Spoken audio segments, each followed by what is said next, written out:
use the chat. Without further ado, welcome everyone to Cre-ate. Thank you very much. Connie, the floor is yours. How many people are Hello, well, thank you. And thank you people for taking time. If I could just ask everybody to mute, that'd be awesome so we can hear the amazing things that are coming from our panelists today. I'm so happy everyone's here and everyone sounds excited. Thank you so much for having me. Thank you, Ms. Mancini, Mr. Johnson, and administration. This is awesome. So welcome to Cre-ate. So our host today is Tony Francis. Unfortunately, DJ Mel Boogie could not make it, but we have the wonderful Tony Francis. You might not have seen her face, but for sure you have seen her behind the scenes. Her work, she has been working for the MLSE, Maple Leaf Sports and Entertainment, where you would have seen her producing work from the Toronto Raptors, Coors Light, Nike, OBO, just to name a few. But it gets better. Now she's at ET Canada, spreading her wealth and knowledge over there as well. And she really believes in making a story and storytelling with her creativity. So I'm going to throw it to Tony, and I'm going to let her moderate and take you guys through a journey. But before that, I want you guys to check some of Tony's workout.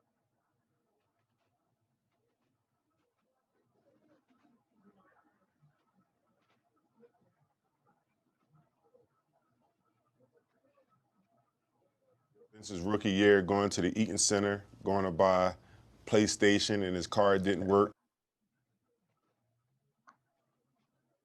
His card got denied, so I had to buy him a PlayStation. He owes me about $200. I had to buy him a PlayStation. His card was denied, and I think he had to get like permission from his mom. And then probably 2 weeks later, I couldn't go to the mall with him. He was so popular. He just took off that.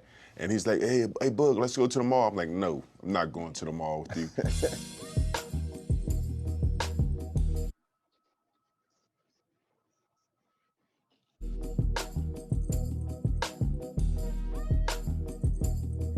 Is that you dunking right there, man? Nah, that ain't me, bro. Right in the middle? Wow.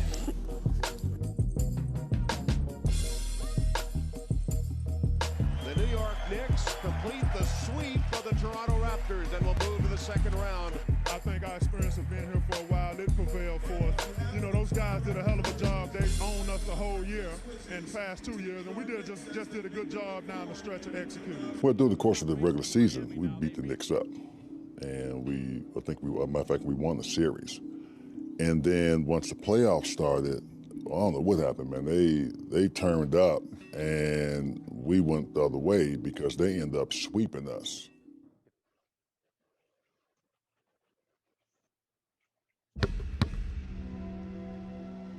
You know, it goes back to my experience as an athlete. Growing up, I didn't have so many role models that looked like me.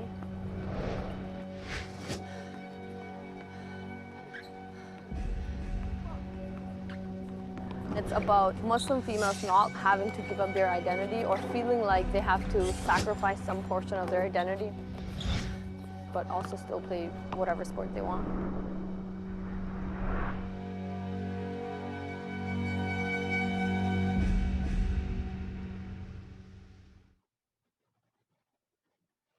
Yay, thank you, Connie. Great. Without further ado, Ms.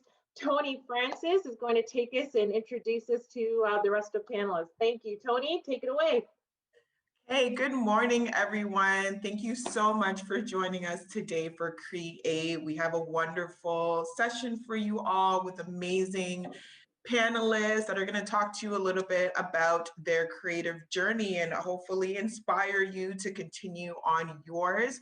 Just want to say thank you to Connie for the intro. I want to show you guys a little something that will hopefully inspire you to, stay on your path, to never give up, to follow your passions and follow your dreams.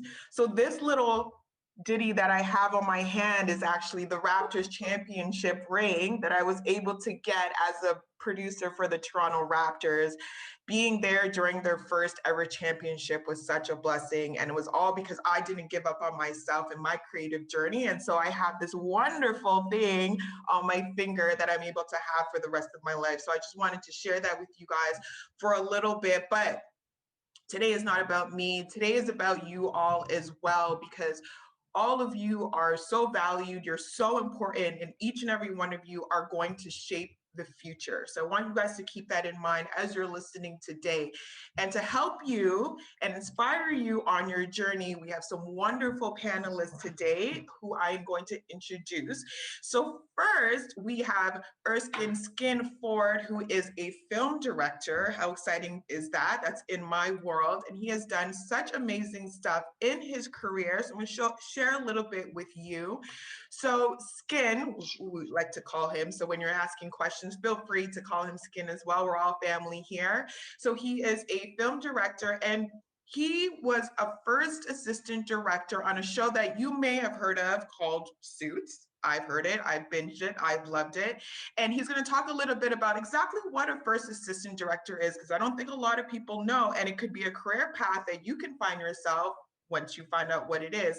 And he's currently a first assistant director on Amazon's The Expanse. He also sits on the board of the newly formed International Black Film Alliance, and whose mission in that alliance is to create training and placement opportunities for the BIPOC community. So I'm going to throw over to a wonderful video that Skin has for us, and right after that, we will hear right from him himself.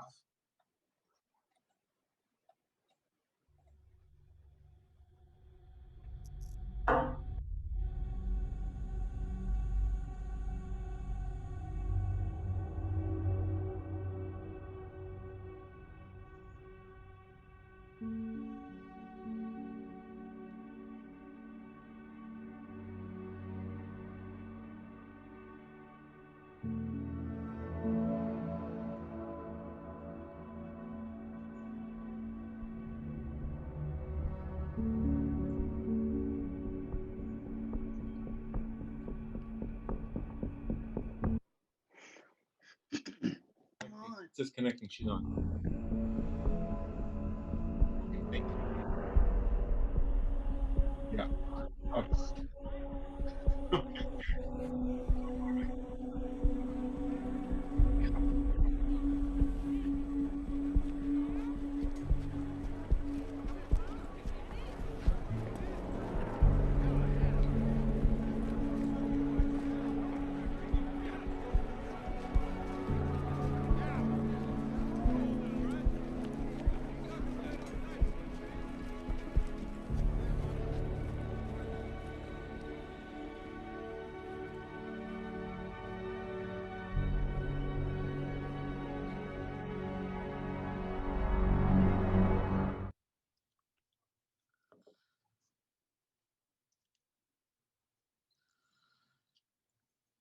Awesome. Awesome. Skin, are you there? Can we hear from you? I am. Can you guys hear me? Yes. Okay, so I guess first I'll kind of explain what that clip was. So if you don't know The Expanse, if you haven't seen it, it's a sci-fi show that is set 230 years in the future. The idea is that the Earth has basically run out of resources, and so in the same way that people may have immigrated from the islands or from wherever to the US or the UK, people have immigrated to different parts of the solar system. So there's basically people living on Luna, which is Earth, living on Mars. There's still people on Earth. And then in the asteroid belt. So there's actually people that, in the same way that people go and mine for minerals, they dig into the asteroid and they mine the belt, and those people are called belters. So the guy that you see at the end, he is an Earther. He's found out that the person that cared for him when he was younger has died, and this is his first trip back to Earth in about 30 years. And so what you're looking at is what's supposed to be kind of a post-apocalyptic Baltimore. And it seems very simple because the scene is short, where you come off the water and you see down in the city and then drop down into the actual, this kind of disparaged part of Baltimore, and then find the character's name is Amos. You find him in the middle of the city. But that shot was actually about, I think, 8 hours in shooting. And it composited of a couple of different camera things. So we had a camera attached to a helicopter that sweeps along the water on Lake Ontario. And then it was about coordinating the time of the camera and the helicopter where it was going to be at its maximum height. So the camera attached to the copter, where we have radio to speak to the guy in the helicopter and our VFX guy who's looking at the frames. And then we have what's called a Q-take, so we can match what the camera in the helicopter is seeing and what the camera on the ground is seeing. So that chopper would come across the water, go up into the air, float over where we've now set 200 background and set up perimeters so that we have our actors. Then we would cue the background to start moving, and that floats over. And then we have another camera that's attached to a construction crane that was about 200 feet in the air on what's called the descender rig. So when we get to the optimal position for the helicopter camera, then we cue the descender rig to now lower down onto where all the background is shooting. And then that descender rig has 2 pogo sticks attached to it. So once the camera gets into the ground or at ground level, and we can actually see our character Amos, then our operator would run in, grab it, and then it becomes a handheld shot. And we walk through the crowd where he's seeing all the people that are walking around. So just the coordinating of that and getting all the cameras synced up, the background synced up, having the streets locked off so nobody's driving in there. You'll see on the water at the beginning of the shot, because there's been flooding and all this stuff that's happened in Baltimore. So VFX would then put in buildings that have been covered up, that have sunk. And so you have all of those aspects. The train that you see in there is obviously virtual. That's not real. That doesn't actually exist. So all these different elements. So it's a combination of having to coordinate with visual effects, with camera people, with the background, and just everybody. And that's basically that's kind of an optimal example of what a first assistant director does. So on set, my job is to really plan out how long each of these shots is going to take, what direction are we looking, where is the sun that's going to give them optimum light, what camera device are we using, and kind of create a schedule that's going to organize all these different elements so that we can create the shot that you just saw. And that's kind of what sums up being a first AD. That's what you do on set, is breaking down the scripts and looking at the minute elements of what it takes to compose each of these scenes and what elements are required, and composite all of them together. Amazing. Filmmaking can sound a little complicated sometimes and a little daunting, but once you've kind of figured it out and then you see your final product, it's all worth it. And just so that you guys know, if you want to see that shot again, you can find it on CS360's Instagram of that same drone shot. You can look at it, study it a little bit, maybe do some Googling, some YouTubing to, learn a little bit more of what it takes to make that shot happen. So now I'm going to move on to celebrity chef Latoya Fagan. I'm telling you guys from now, my life goal is to become a celebrity so that I could have a celebrity chef, because what life? Okay.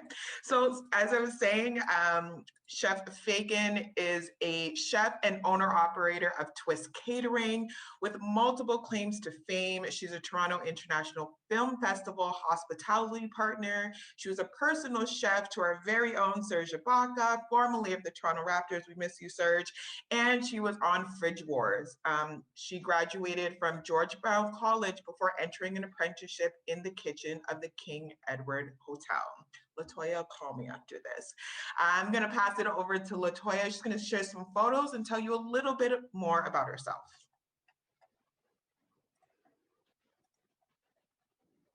Latoya, I know I had to unmute myself. I was like, I'm not talking. It happens. Well, thank you, Tony. That's very gracious for that introduction. I do appreciate that. So yeah, as you said, I am the owner and executive chef of Twist Catering.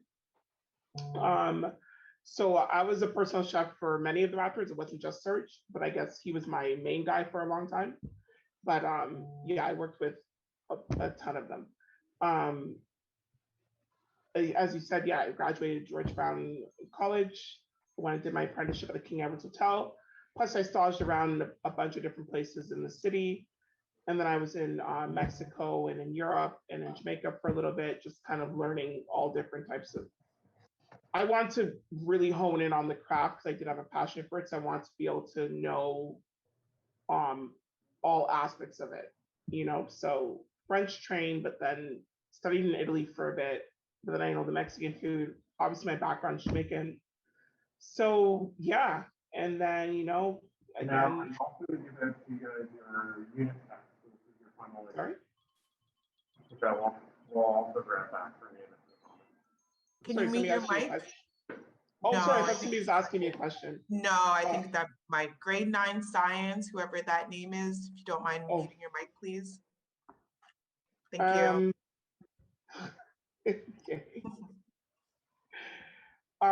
Yeah, and as you said, I did the TIFF International Festival. Our company's been a partner, a hospitality partner, for about 4 seasons now.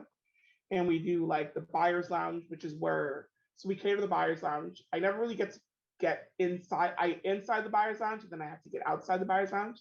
So the buyer's lounge is where actual films are purchased. So people will go in there and buy scripts and whatnot and discuss films. So no, obviously we're not privy to that, but I get to cater it. And we get to do the press lounges and a couple after parties. Were really cool last film festival. I got to cater the Joker after party, which was unreal because that movie, if anybody's seen it, is probably one of the greatest films out there. I was also the executive chef at the Sundance Film Festival, so I got to spend some time in Salt Lake City in Utah. And I mean, it sounds a little pretentious if I keep going on about myself, so maybe somebody else should talk. You have some photos, right? I think we have some photos that you have. I believe that you do, yes. Oh, let's see them. Oh, oof. Sorry, go ahead. I don't know if, yeah, so there we go. So yeah, let's go on for yours. That's me with some of my team. I generally try to have an all-female team. Not for any reason being, but only because when in the kitchen, I grew up in a very, very male-dominated industry, and it still is a very male-dominated industry. So I really try and employ as many women as I possibly can, just to give them a little bit easier doors to get through than I had getting through. But I'm also a bully, so not a bully in a negative way, like a bully in the sense of like I won't deal with anything, so a little easier. Yeah, so this was some cool stuff. Yeah, amazing. We love it. Everyone's saying, people are in the comments saying how delicious the food is, and everyone's hungry now, me included. So we'll just move on. Okay, so Greg, we're gonna go to Greg now, who is the president at Billow Blocks Inc. and really cool artist. He has created and developed entertainment experience, contributing to some of the world's most loved and celebrated brands. As an artist, writer, and studio manager, some of Greg's work has influenced such companies as Lucasfilm, Nike, Toys R Us, DC Comics, Fox Sports, Step 2, Costco, Fox Kids Magazine, Hasbro, Image Comics, Portfolio Entertainment, Alderac Entertainment Group, the Steve Nash Foundation, the Toronto Blue Jays, and the list could go on, but we don't have all day. So I am going to throw it over to Greg. He has some photos to share as well, and can tell us a little bit more about yourself. Hi, I'm fairly new to Zoom, so you gotta forgive me. I gotta be sliding back and forth. But yeah, I started off, we grew up in, Toronto, Rexton. Went to school at Sheridan College for about a year. Soon after that, actually not even like halfway through my second year, before my second year anyway, I left. I had an opportunity to work at a comic book studio in Toronto. And, I jumped in and kind of that personality, just the math economics made sense. So I wrote that. That got me into some really good situations. I mean, my whole approach with me and my friends was always, we would wherever we'd end up, we would learn as much as we possibly could from that company and sort of bring all that knowledge back together and share with each other. So when I had that opportunity to work in entertainment, I jumped all the way in and learned a lot. We worked with George Lucas on Star Wars Episode 3. That was a lot of fun. It was a lot of fun. And from there, I got into advertising, and all this way I've been gaining all these experiences. And, I figured, I've been doing it for so long for other people, and I still do. You know, I have a handful of people that I've been mentoring over the last, I would say 30, maybe 20 years or so.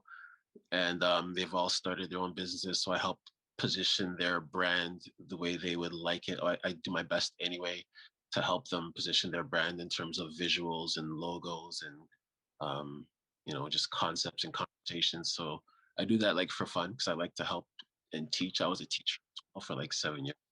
I started at 20. I feel for you guys.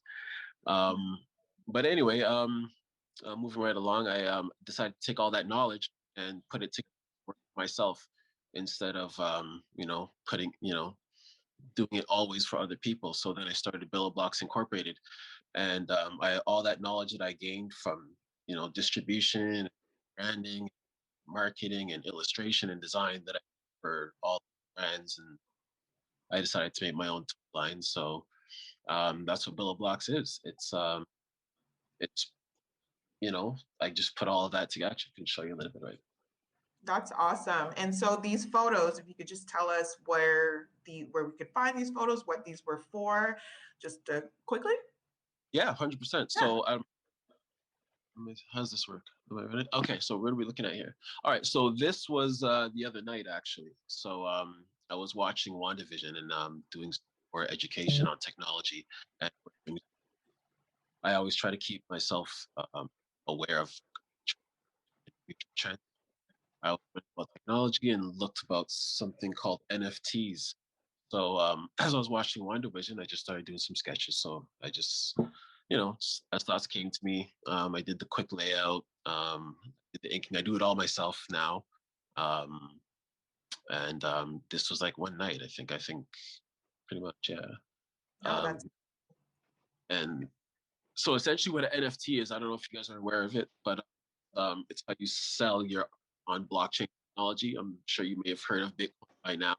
Haven't, then you need to up a little bit. But so this project is designed to sell as an NFT, and probably launch it, if not maybe tonight or tomorrow, probably by this weekend. I'll be putting it out. It's my first one, and because my thing is like one of my mentors always taught me you can't really read about doing push-ups. So if you want to learn about a thing, you need to get into it and invest in it, because you're never going to get the real experience by watching it or learning about it by someone else. Like some things have to be learned, they can't be taught, right? So I decided I was going to just jump in and see what it was like and see if it was something that I should be recommending for people and young artists and that sort of thing. So yeah, it's me just sketching away while I was watching television, watching the show. Awesome. No, that's great. I think that is a point of how do you take your passion into a career. And so I'm going to start with Latoya asking that question. How did you take your passion of cooking into your career now? Oh God, good question, Toya. You stumped me.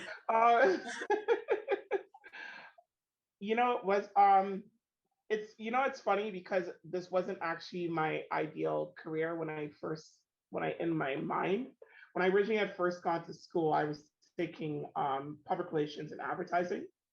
I have three brothers and a sister, and my three brothers are all engineers, and my sister's an accountant. So, and I'm the youngest, so I kind of felt that my parents were like, you got to go do this thing, and I was like, and I remember working in an office for about a year. I worked for a really large company, and I remember just being like, this can't be my next 45, 50 years. You know, and I really enjoyed cooking. My mom had actually got a job in the States and went away for about a year.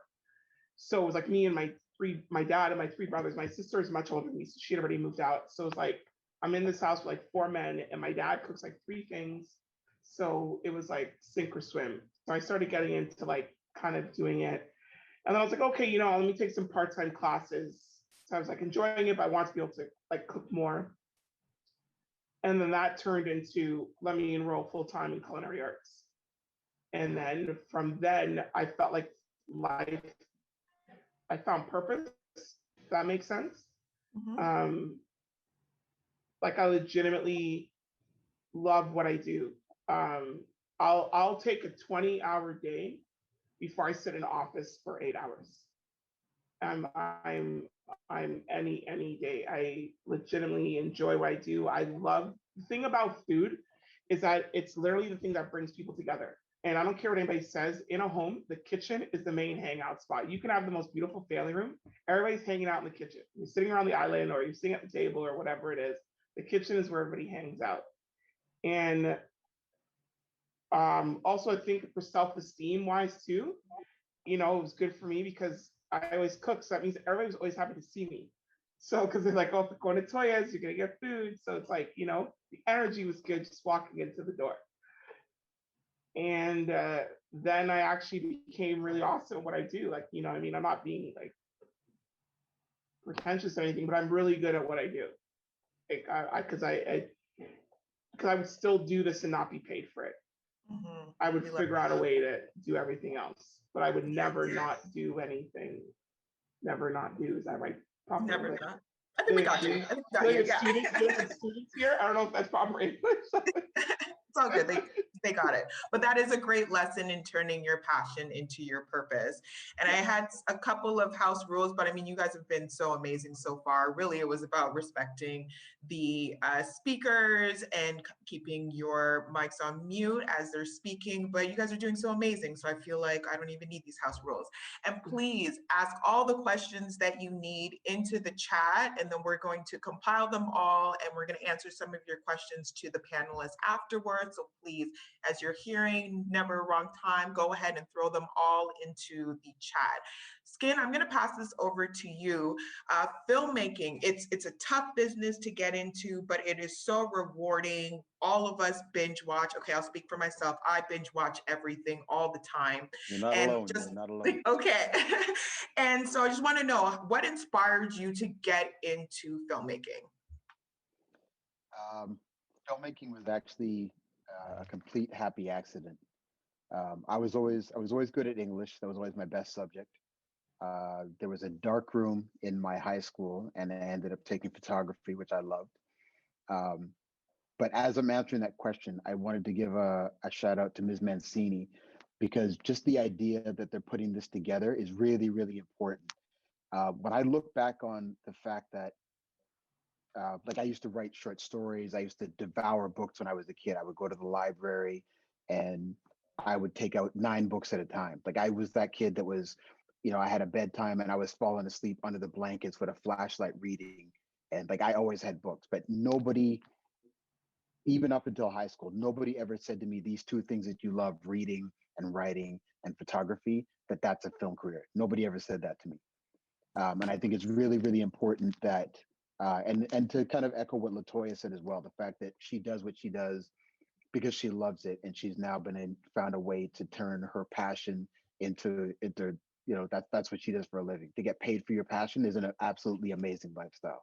But at no point when I was in school did anybody ever put those 2 things together and say, this is what you should be doing. So it's really just by, I guess, fate, divinity, whatever you believe in, that I wound up doing this. Because for me, I look back on it now and think this is always what I was supposed to be doing.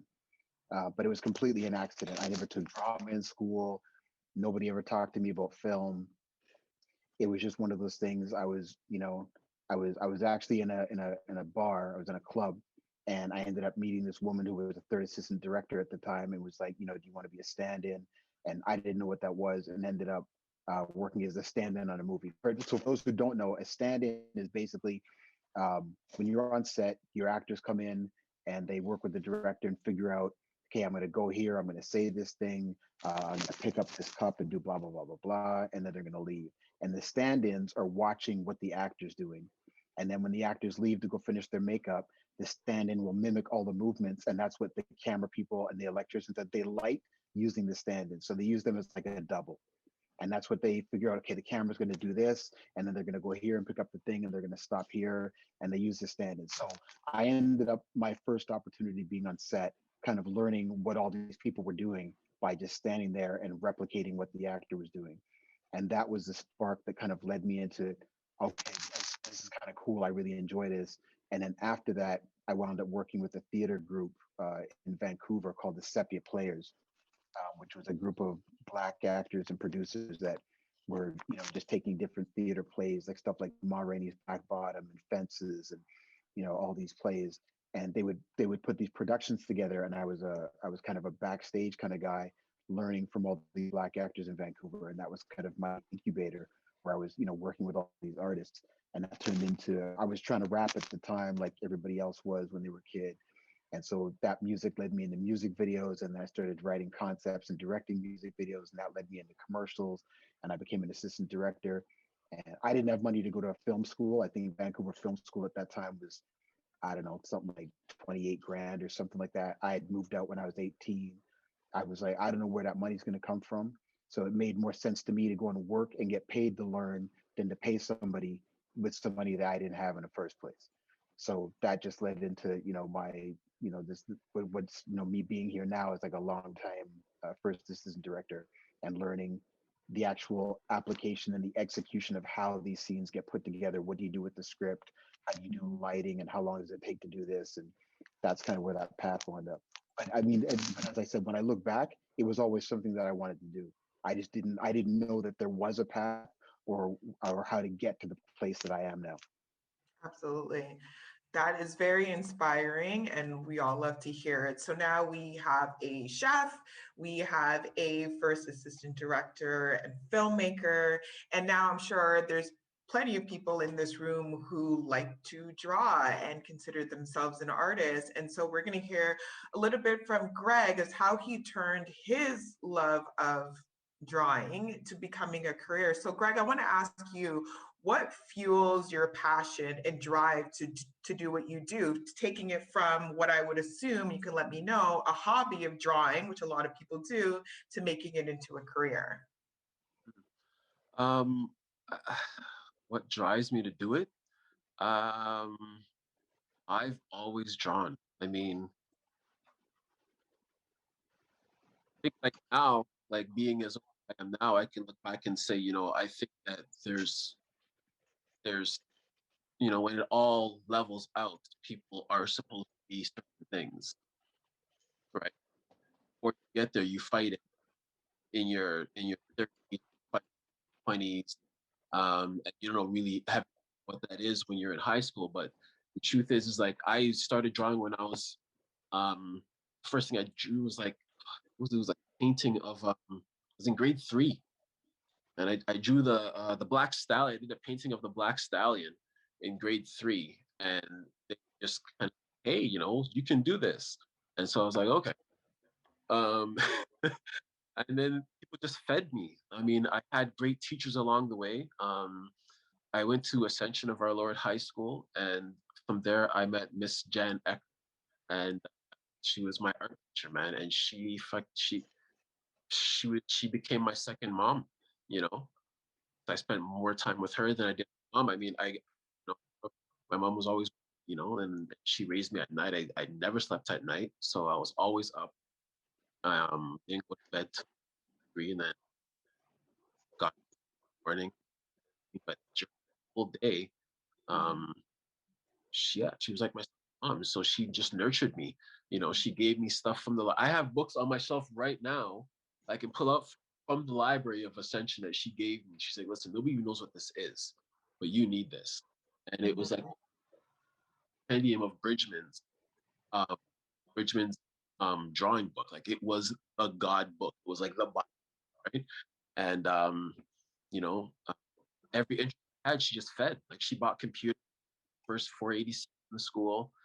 She programmed, and me, Jason, bless him, and Derek fed us. Amazing. I'm so grateful for her. And then Michael Horton started teaching me about media education, and then played chess with him during lunch, and he taught me much about English media and how to break down information. Can you hear me okay? It's cutting out just a little bit. Okay, hold on. I don't know if you want to go on data. So I'm just going to move over while you fix your connection a little bit. Hold on. It's probably just people trying to bother me right now, to be honest with you. How's that? Is that okay? Okay, you can just finish it out. That's okay. So what motivates me is like I just I just feel like this is just what I was supposed to do. So how I turned it into making money, it just was like, I realized it was comic books. Like, I stole my first comic book from my brother, and that was like 14 years old. And I realized that you can make money doing this. And then, I started reading X-Men and Spider-Man and that whole thing. And then I was just like, Jesus Christ, these artists are making hundreds of thousands of dollars a month, like literally making 40, 50 grand a month drawing comic books. What the hell is this? So that was when I decided I was going to be a comic book artist. Before that, I was going to be a fighter pilot, Yeah. So things can change at any moment. So that's a great lesson, I think, for everyone to realize that things can change. And as artists, as we all are, sometimes that reality doesn't seem possible, but just knowing that it can change at any moment, and it's okay. Honestly, you're right. Sorry, yeah. Just 100% right. Like, you just have to be open to the opportunities. Like, you can't be closed-minded when opportunities are presented in front of you, and you can't be afraid to jump. And that's it, right? Yeah, absolutely. So it just looks like she has to step away for a second. But Skin, I wanted to ask you, we've been in, COVID land and quarantine land for over a year now. How has that changed how you're doing filmmaking, how you are on set? I think a lot of people would like to know, how do you do filmmaking during this time? It's really difficult. We're kind of used to it. We started shooting January 28th, but it is really, really difficult. Typically, we would do, I think it would be like a 13-hour day. We would typically shoot for 12 hours and then do an hour lunch. This year, we reduced it to shooting for 11 hours. Everybody is in full PPE. I get a COVID screening test 3 days a week. I had one this morning. So 3 days a week, you come and you get screened. If you had a negative test, you would not be so we basically created these different, what we call cohorts. So right now, because I'm in prep mode, I'm in the office. So this is one particular cohort. The majority of my meetings will be done either through Discord or through Zoom, depending on if, people in LA are involved or if it's just people within the office, but we don't meet in the boardroom like we used to. Walking throughout the sets and the office, everybody's in full PPE. My mask isn't on just because I'm in this office by myself, but anywhere else in the building, there's no food in the building. You order your food, it comes in a bag, and you just sit in your room. I've got a plastic shield that completely surrounds my desk so that if anybody comes in to talk to you, there's like a barrier between you. And then on set, there's no eating or drinking on set. So we now do 2 15-minute mask breaks to let people get their masks off, go and hydrate and get their lunch. And everybody has like a pod that you eat with these people and you guys eat over here. And there's no passing materials back and forth between the actors or anything. And so it's definitely added to the amount of time that it takes to compose a scene. You don't get as much stuff done during the day, so they've had to extend the amount of shooting days. So yeah, it affects basically everything, like just the speed at which you're able to go. Because this is a space show, there's a lot of people that are in helmets, and the helmets alone take every department. So they get their makeup done, then hair's got to put like a balaclava on there to hold the hair back. And they put on the helmet. The lighting is incorporated into the helmet, which also has an earwig in it so that they can hear each other talk, and that the director has a microphone that he can speak to them. And then there's a jet cooled pack inside the suit so that they don't overheat, because it's basically like putting a wetsuit with then like armor and stuff like that on top of it. So it's extremely uncomfortable. But then when we do the mask break, you got to take everything off. So the helmet's got to come off, the ear thing's got to come off, and they got it. So then we do a 15-minute mask break, but that may end up taking 45 minutes by the time you get everybody back into the helmet and all the stuff so you can start shooting again. And so that's, it's a little bit of juggling into the time and getting your day done to be able to accomplish all of that. No, for sure. Yeah, that seems like a lot. But the fact that films are still being made during this time is very interesting. I just want to pivot a little bit because we're just coming down to our time in just a bit. Latoya, I want to ask you, it's going to be a very interesting question. But if you could go back and tell your high school self one thing, what would that be as it relates to your career?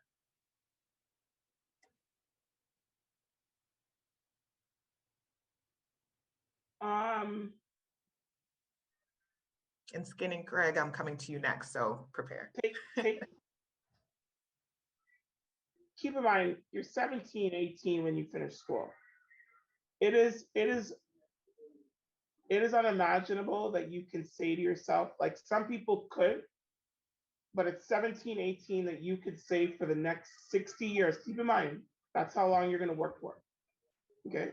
You're going to work for about 50, 60 years. Can you say that you can do that thing for 50, 60 years at the age of 17, 18? Like, I don't know. So if you have that leisure, I would definitely encourage you to take, because I wasted a whole year and a half and money going to school for something that I didn't want to do or enjoy just because my parents wanted me to do that. So I would say maybe work. Don't not do anything. That's one thing I will say. So I see a lot of these kids that are like, oh, I'm just gonna go chill and take a gap year and whatnot. Gap year will lose money. So I don't know what you're doing with that. I want to go find myself. And no offense to anybody that wants to do that, but I would say work in finding yourself, because you need to understand what the work entails. So that's what I would definitely say. I did work. I didn't have that luxury, but I mean, I worked at Body Shop. I worked at things. So I would more say like work at maybe something that you're interested in to see if you like it. That's what I would tell myself. Like, I would have gotten a job in something that I like rather than just getting a job just for getting a job sake. Just to do it. Yeah. Yeah. Do you see a lot of Black shelves, whether men or women, at your level in the industry?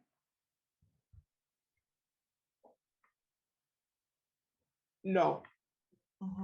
I think the black ones that are there, we kind of all know. And what do you think that can be done to make that not the case? Like 5, 10 years from now, that's not the answer. That's my card. Oh. Sorry, I got no worries. I got like 4 of my chefs walking in right now, and I'm about to lose my mind on them. Okay, so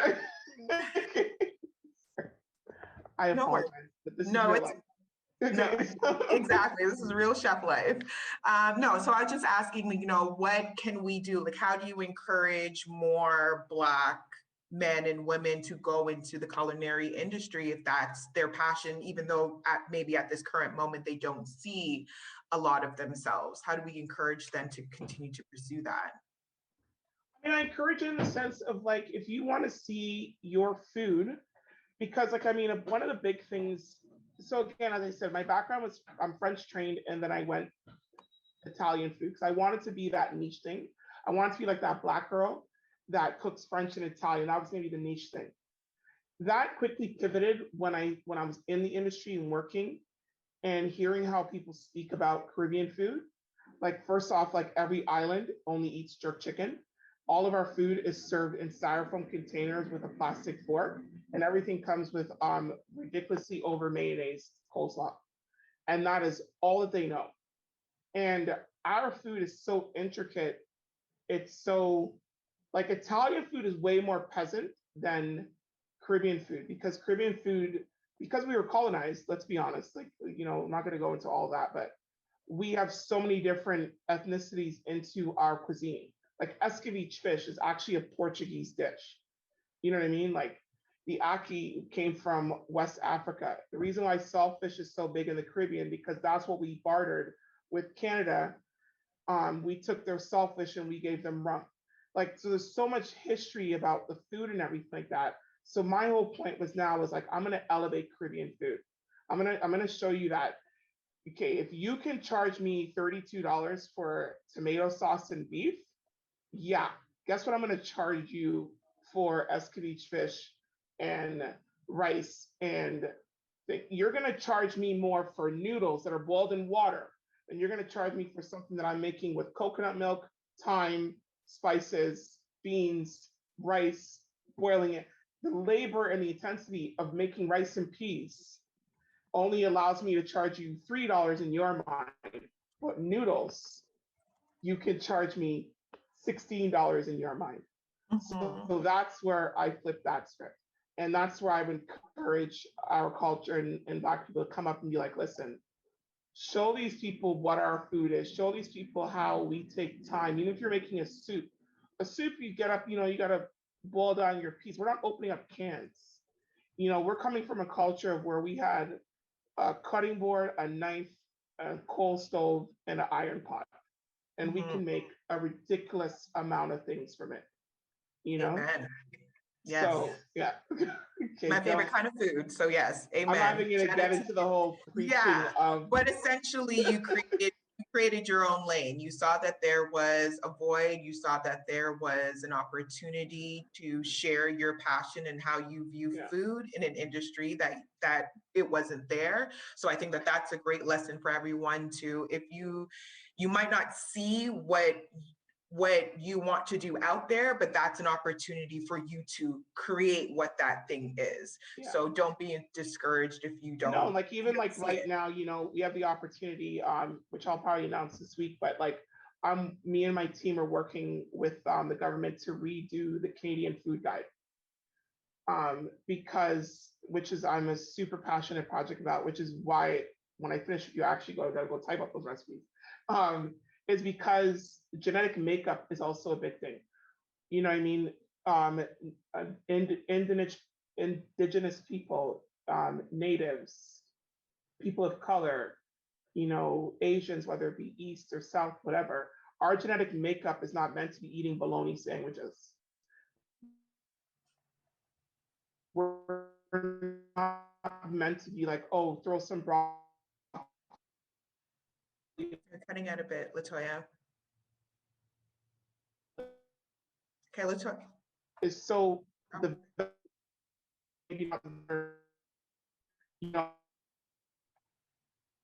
You're cutting out a bit, Latoya. So until you get your connection back, I'm just going to move over to Skin, and we're just coming down to close to our end of our time. So please, if anyone has any questions, share it in the chat room, and then we will ask each of the panelists in just a short while.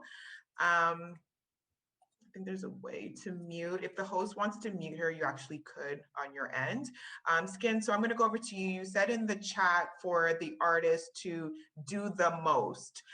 So if you just want to share with that, maybe that's something that you would have told your high school self. When you say do the most, what is in that you want to share with everyone? Yeah, I just think, I wrote it in there just in case we didn't get time to get to it. But I think, particularly as artists, I think one of the things for me is that I didn't know what level my creativity, I didn't know where that could go, and I didn't know how to get there. And I think it's really, really important as an artist, whether you're writing, you're taking photographs, or whatever that is just to explore the absolute maximum limit that you can get to. You know what I'm saying? Like when I was a kid, like we didn't have iPhones, but every single person in this chat, regardless of their age, like I see 11, 12-year-olds with cell phones. Everybody can make a movie. Absolutely everybody. You can go in your backyard and tell a short story about, a lost shoe, or find some bugs and create, this guy's name is Jeremy and the bug does this, and he goes, everybody in here can make a movie. You can edit it on your phone, you can add sound to it, you can create something. I didn't have those tools when I was a kid, but if that's what you're thinking, that you're interested in stories, you don't have to have the $50 million budget. You need absolutely nothing. You need your phone, and you need an idea, and that's it. And the sooner you explore what story because you might make the story and you might think, this sucks. This is terrible. Why is it terrible? Oh, I need a shot of this. I need this, or maybe I should have done or whatever. This should have been wider. Or I should have been, okay, so go take those shots and then add them in and edit it again. Because you can make whatever you want to. But the sooner you start exploring whatever that creativity is and take it to the maximum, whatever level it is, people will look at it and they'll say, you know what, he didn't have any money, but that's a great idea. And if I gave that person the resources, he would be really amazing because that person knows how to tell the story. Absolutely. I love what you said just in terms of using your iPhones or whatever Androids, use whatever you have, use your friend's iPhone, your mama's iPhone, whatever, and go and shoot stuff. And as Lisa wrote in the chat, it's about quantity. Just create, learn, create, do it again, fail, which failing is not even failing, it's just lessons learned, and create again. Latoya's a little bit with her connection, but we just want to shout her out. I'm sure she'll come back in soon, but even with her having an opportunity to create, you know, the new food guide for Canada, it's, again, this is creating your own opportunities, trying again. Greg, I'm just gonna jump over to you before we get into any of the questions, but what would you tell your younger self, and how do they use the resources that they have now to continue to, as we were talking about, and what this thing's called, create? Thank you. I think Latoya and Skin were like really right on, and I would say, just to maybe more build on that, is more like right now, I'm going to speak just to the artists, if I can, because a lot of times you don't know exactly where in this world you belong, because they're, as far as your parents are talking to you about, and your cousins, your aunties, and your relatives, and whatever, there is no economic place for you in, as far as they're concerned. And I can tell you that that's 1,000% not true. That's 100% lie. So I would tell you that right now, even though the equalizer, like Skin was saying, is the technology, because with the technology right now, there's nothing stopping you. The issue of the variable is going to always come down to your work ethic, right? It always comes down to that. Like, talent is one thing, but it's not enough. It's just really not enough. So I would say, try everything, go all in, and commit to something, and don't wait for permission. I would say to myself, Greg, you know what? Yeah, that's what I would say, 100%. I was like, perfectionism, that facade of perfectionism and waiting for it to be exactly just right is really the expression of your insecurities. So I would say, just go all in and just put it out there. Because at the end of the day, someone else is seeing it for the first time. I can show you something I drew 10 years ago and have, but for somebody, it's their first time. You need to remember that in the real world, nobody cares about those little nuances. It's something that you create in your head, right? So I would say, put it out, and then put it out again, and then whatever happens, just put something else out, and then you'll find your way. Absolutely. And I know, Skin, you have something to add to that. Yeah, I just wanted to build on what Greg was saying about work ethic. The very first job that I ever did on a film set, it was a director, it was an aspiring director. He had been an editor, and he was shooting a commercial to try to jump off his reel to say, this is what I shoot like. He had no money, it was all volunteer. I went there, I didn't have anything. I didn't have any weather gear, I had nothing. So it's in Vancouver, we're on this platform, the floor is bowed, and I'm there in my sneakers. I'm walking around in like 6-7 inches of water all day. I have no weather gear. You know, we had hot dogs.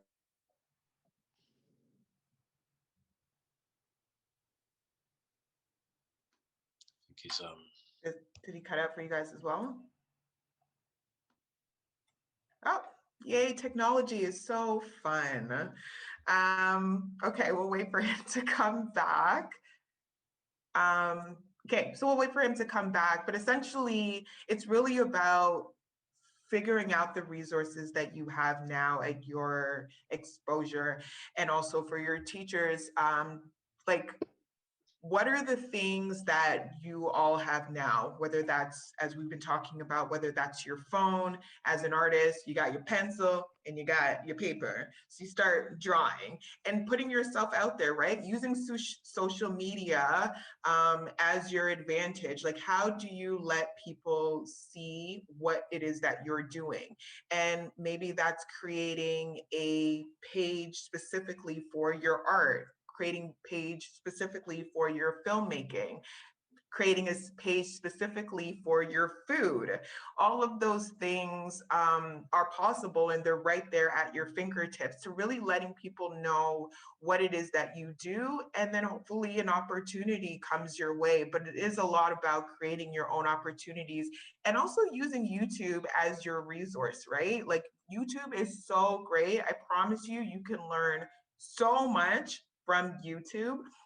As you're learning about where it is that you want to take your career, jumping on YouTube and literally typing in graphic design, typing in chefs, typing in filmmaking 101, all of those things will come back, and you'll sit there and you'll learn about some of your favorite artists and what they do. You can learn about behind the scenes. You could probably find any scene of a movie, and there will be somebody on YouTube who's breaking down that scene and exactly how it needs to be shot and how it all came together. So using the resources that you do have and not feeling like it's impossible. You do not need hundreds and thousands of dollars to make a movie. I promise you that. Latoya's back and Skin's back. Yay. Welcome back. Yay, technology. Look at that. Yay, technology. Tony, Yeah. I just want to, if I can just add to that, I'll tell you guys right now, I learned everything on YouTube. There you go.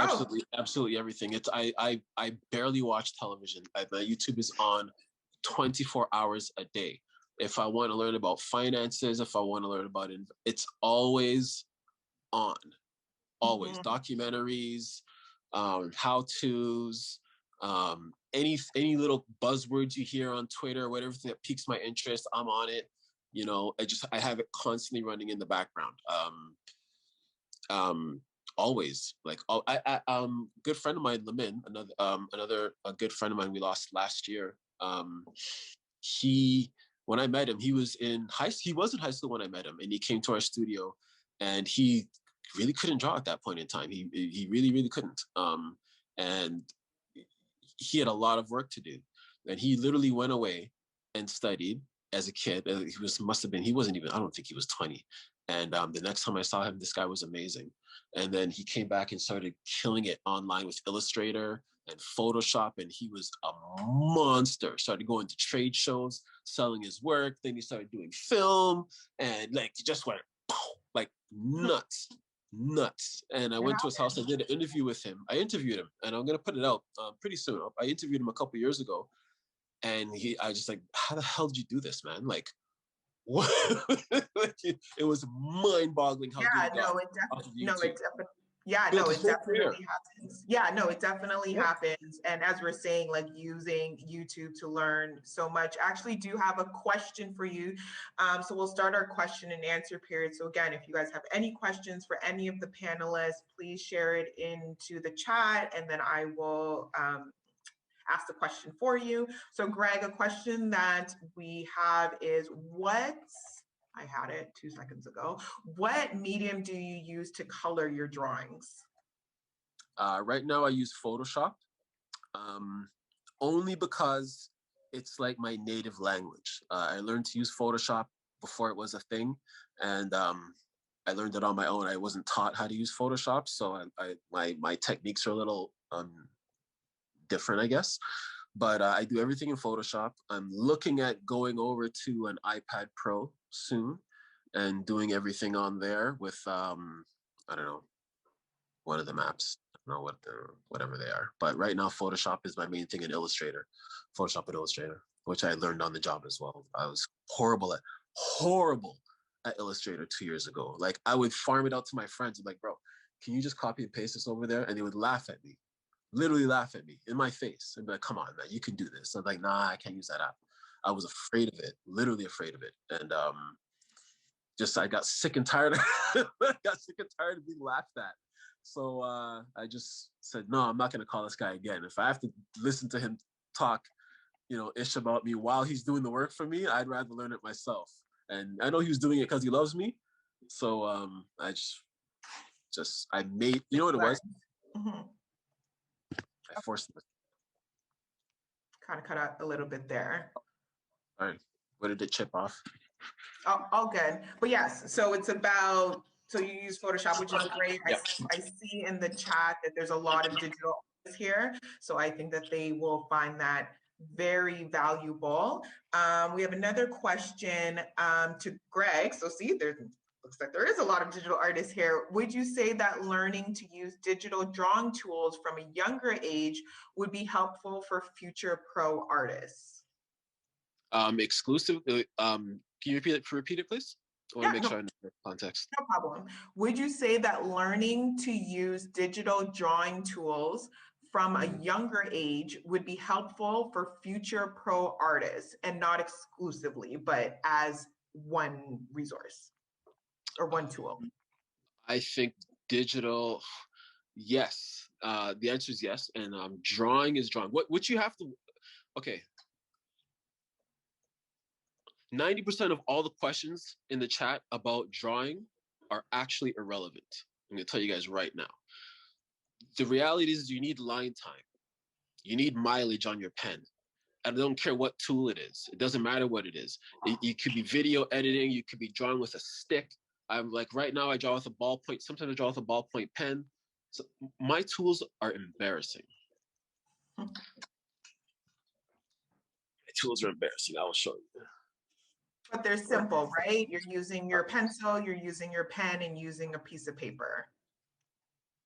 There we go. So that's about as technologically that advanced is, as yeah. That is not embarrassing. That is resourceful. That is resourceful. And I think that a lot of the students in here have pencils and pens and such as well. Right, and I do have a Cintiq as well that I use sometimes. But to be honest with you, it all ends up coming down to doing the work, man. Like you can sit down and debate about whether you're gonna draw. You can't learn. You can't read about doing push-ups. So the tool doesn't matter. Just start moving your hands, start drawing. And the issue is really you need to draw every day. That's what you need to do. 100%.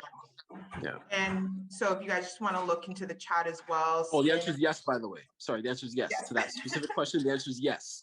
Digital is the way to go, 100% go. Yeah. Okay, digital tools and also using what you have. I hope I'm saying this name right. I apologize if I'm not, but I see behind you some amazing artwork that you're here trying to flex on us, and I couldn't avoid it. It just looks, I'm like, I'm sorry, what just happened? So do you want to share a bit of it before we wrap up? Because that's incredible. Me, you know what I mean? I mean, on my desk? Not you, Greg. Sorry. I was gonna say, yeah, let me mute. Yeah. Show me something else. Yeah. Thank you. Yeah. Do you just want to share a little bit about your art? I think that would be awesome for everyone. Sure. Can everyone hear me? Is that good? Yeah. Yeah. Yes, sir. Okay. So I am Ugona. I work with Collective. So thank you all for coming out. This is a great turnout. I've been drawing and painting since I could remember, pretty much. And like Greg said, the tools aren't really what makes the work. And funny enough, this is digital but printed on canvas. So I've been exploring different methods of making work. And I've been, channeling into graphic design, and that's how I got connected to Collective. So pretty much just feeling like you're able to actualize whatever idea you have is the goal. And I know it can get kind of boggled down when you have different avenues of creativity. So that's why we're thankful for a panel this diverse, that you could actually see different avenues where you could take your passion down. So yeah, I'm just here to make work and facilitate whatever I can wherever I can. So yeah, that's amazing. For me. No, that's amazing. And your artwork is incredible. So that does come to the end of the panelist portion. So I'm gonna stop talking. I'm gonna pass that over to Connie. Just wanna say thank you to all of you. Connie's gonna say her thanks as well for listening to us, for being here today, for being present, for asking the questions. And I really hope that you guys have received some inspiration from this panel. Over to you, Connie. Hi, thank you guys. Thank you, panelists. Sorry about the technical things, technology isn't too technical, I like to say. But honestly, guys, thank you. All the students here, just dream. When you are a student with passion, anything can happen. While you're in school, look, I know things can happen. So-and-so doesn't want to talk to this person or so-and-so, but look, they might be your ally. They might be your future boss. They might be your friend. Find like-minded people who you can work with and figure out how you can work together. That's absolutely essential. As Ms. Mancini stated, there's going to be information about Collective Society. We have some amazing master classes coming up with more information, panelists from CEOs to basketball players to everything that you can possibly imagine. And I'd like to thank again Mr. Johnson for being open, inviting us onto this panel, and Ms. Mancini for the coordination. And again, to all of our panelists and for you, I know you guys are always online and it's tiring, you get fatigued, but thank you for your attention. And again, if there's any questions, you can always email us, follow us on Instagram. You can see what is happening in new events, and we'll definitely get back to you. It's rare that you guys can access people at this level at your age. So I hope you embrace and grab the opportunities that your administrative staff is providing for you. Thank you so much. Mr. Johnson, is there anything you want to say to lead us out? I do. I just wanted to thank all of you, all of the panelists, because in experiencing some of you before, I see Skin there doing his thing as always. But to the new panelists, meeting you today was great. Thank you for the words of inspiration for our students, even recharging some of our teaching staff in the messaging that they could deliver to our students. Very much appreciated. I will tell you this is the first, but definitely not the last time that we will connect, because we will be face-to-face at some point. And I'd love for Latoya, number one, to bring in a couple trays so that we could put them out in the cafeteria. And while she presents, we can eat, right? So Latoya, I'm holding you to that one, okay? But really, I do want to thank you all for putting this together and your coordination, because it goes a long way and the messaging can stick with our students. That will be very, very valuable. So thank you all, okay? And to our students, as usual, you make me very, very proud of you with your excellent Zoom etiquette. Thank you very much for that. Amazing. Thank you, everyone. Bye. You guys enjoy your day and follow your dreams. Bye-bye. Bye. Hey, before Thanks, I leave, everybody. I have a question, Mrs. Tony. Since this thing is being recorded, will it be on the Google Classroom stream? I'm not sure. You'll have to take that up with your teachers. Thank you for calling me Mrs. Tony, though. That was very sweet.